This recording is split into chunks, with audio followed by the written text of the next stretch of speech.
네, 네 분의 전문가 모셨습니다. 신지호 연세대 개광교수, 이종근 데일리안 논설실장, 허성무 세미래정책연구소장과 백성문 변호사 나오셨습니다. 안녕하세요. 네, 안녕하세요. 검찰 수사가 이제 거의 막바지인 것 같은데 뭐 기소를 17일에 할 것 같다. 거의 이날 하겠죠?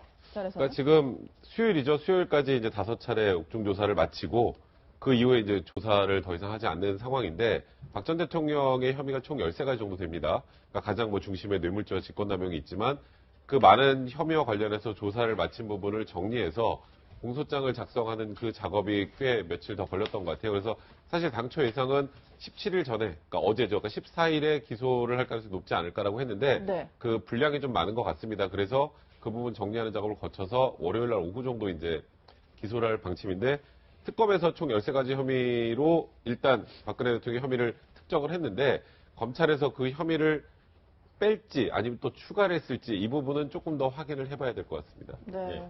앞서 리포트를 보신 것처럼 최순실 씨 지금 가장 관심 있게 지켜보는 부분이 박 전 대통령 변호인단의 내분 문제입니다. 이 부분은 어떻게 해석을 해야 될까요? 변호인단이 네 분이 일어나서 지금 변호인단이 다 해임이 되고 2명밖에 안 남았다. 이런 기사들이 나오면서 분석을 어떻게 하냐면 이 법리 다툼을 포기한 게 아니냐. 그리고 정치적으로 이 문제를 해결하는 게 아니냐. 이런 분석들이 나오지 않습니까? 박 전 대통령 입장에서 예를 들어서 정치적으로 한다면 전직 대통령들이 노태우 전 대통령이나 또는 전두환 전 대통령이나 무기나 17년을 받았어도 1년 몇 개월 만에 풀려났잖아요. 그러면 아무리 무슨 형을 받더라도 곧 사면될 거다. 그러면 정치적으로 이것을 자신이 이끌어가면 자신의 지지자들은 계속 두면서 자신의 어떤 사면 이후를 보는 것 아니냐. 이런 기사들이 나오지 않았습니까?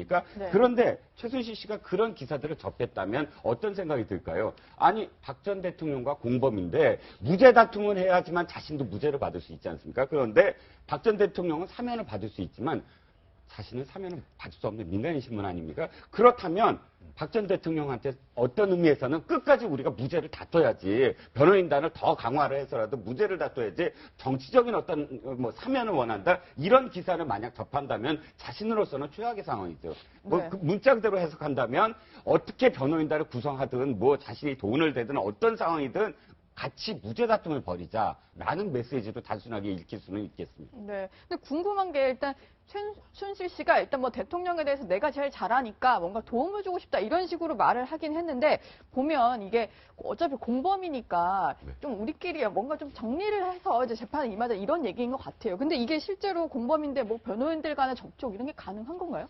공범끼리는 만날 수 없습니다. 그러니까 공범 분리수용 원칙 때문에 지금 최순실 씨하고 박근혜 전 대통령은 다른 구치소에 있는 상황이잖아요. 네. 이제 하지만 변호사들이 서로 접촉하는 건 막을 수가 없어요. 그래서 박근혜 전 대통령의 탄핵 심판 관련해서 진행이 되고 또 최순실의 재판이 진행이 될 때 이거 변호사들끼리 어느 정도 얘기가 된 게 아니냐, 교감이 있는 거 아니냐 이런 얘기가 많이 나왔잖아요.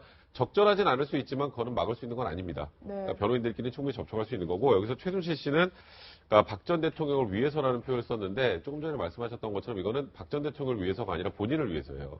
그러니까 죄수의 딜레마라는 부분이 있잖아요. 그러니까 박 전 대통령이 부인을 하는 방식이 있고 최순실 씨가 부인을 하는 방식이 있는데 최순실이 부인하는 그 내용하고 똑같은 사실관계에서 박 전 대통령이 부인하는 내용이 다르면 어떤 법정 증언이 굉장히 앞으로 굉장히 주목되는 네. 포인트가 아닐까 이렇게 생각이 듭니다. 세 분이 이렇게 말씀하시는데 또 다른 관점이 저는 있다고 생각해요. 지금 박근혜 대통령과 최순실 씨 간의 40년간의 이거 관계를 쭉 보면은 주도권이 과연 누구에게 있었느냐? 상징적 주도권은 박근혜 전 대통령에게 있었지만 내용적 주도권은 최순실 씨에게 늘 있어 왔습니다. 그럼 지금 최순실 씨가 구속이 돼서 5개월째 지금 이렇게 있지 않습니까? 네. 지금 아마 법원에서 변호사를 통해서 안에 있으면서 구치소에서 여러 가지 뭐 법적 지식도 많이 축적이 됐을 거고 내부에서 구치소라든지 뭐 다른 범죄자들하고도 다 독방에 있더라도 소통이 다 되면서 이미 지금 거의 만주 변호사 수준이 됐을 겁니다. 이 만주 변호사라는 뭔가 정식 변호사가 아니라 여러 가지 잡다한 법률적 지식을 변호사들이나 주변으로부터 듣고 변호사 이상으로 다양한 의견을 잘 가지고 있는 이런 분들을 두고 우리 흔히 하는 이야기인데 네. 지금 이런 상황에서 역시 이 재판 과정도 자기 중심으로 또 자기 주도하에 끌고 가고 싶어하는 그런 주도권을 드러내는 모습이다. 저는 그렇게 판단이 됩니다. 네.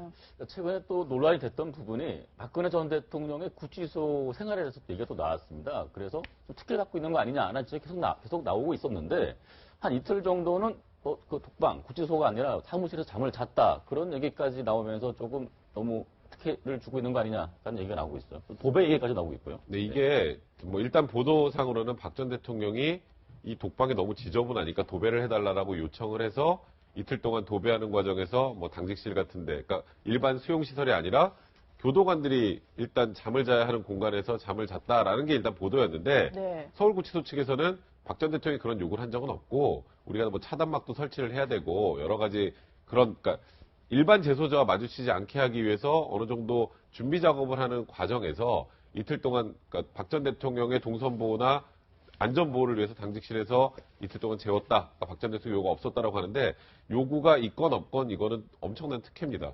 왜냐하면 그러니까 이건 서울구치소의 얘기를 기초로 해서 제가 말씀을 드리면 네. 제가 형사 피의자들을 정말 수도 없이 많이 접견을 가보고 있지만 네. 도배를 한다고 다른 데서 자는 거 제가 들어본 적이 없어요. 이거 이사하는 게 아니에요. 이거는 구치소에 수감이 되는 거지. 근데 수감이 되는데 만약에 이 박 전 대통령이 있는 이 독방이라는 곳이 일반 수용자들이 들어가서 있었던 곳은 아니에요. 그러니까 2013년 이후에 비어 있었던 곳입니다. 여기는 그 소파 규정상 미군 여군이 이제 문제가 됐을 때 거기를 사용하게 만들어 놓은 거다 보니까 좀 오래돼서 정리할 시간이 필요했다라고 하는데 그랬다면 다른 독방 있잖아요. 그러니까 이거는 그러니까 좀 어찌 보면 뭐 이거 너무 박 전 대통령 너무 가혹하게 하는 거 아니냐라고 하는데 이거는 구속이 된 상황이기 때문에 수용 시설 안에서 해결해야 되는 거예요. 네. 그러니까 일반인이 잘 수 있는 공간에서 자기 하는 건 그거는 사실 제가 아직까지 태어나서 들어본 적이 없는 정도의 특혜입니다. 그렇기 때문에 서울구치소에서 이게 지금 뭐 특혜나 배려 차원의 조치는 아니었다라고 하지만 원래 법상으로도 구치소에 수감이 돼서 독방에 문제가 생기면 홍보실에 있다 다시 독방으로 오던 아니면 또 다른 독방에 있건 이 수용시설 안에 있어야 되는데 그게 아니라 민간 또 구치소 교도관들이 사용하는 공간을 사용해서 박 전 대통령을 이틀 머물게 했다면 그 자체는 이거는 정말 좀 심한 말도 안 되는 특혜로 봐야 될 것 같습니다. 네. 그 명백한 법률 위반이죠. 이런 수용자들을 수용하고 그 처우에 관한 법률이 있습니다. 네. 그 법률에는 반드시 잠금 장치가 있는 수용시설, 그 독방에 수용하도록 되어 있고 불가피한 경우에 홍급방에 수용하도록 되어 있거든요.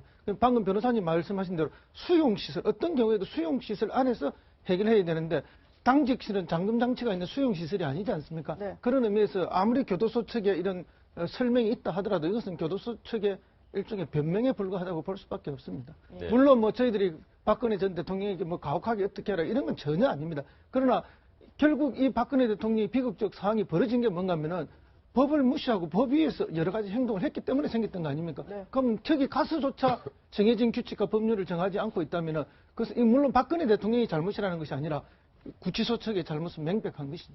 네, 그렇습니다.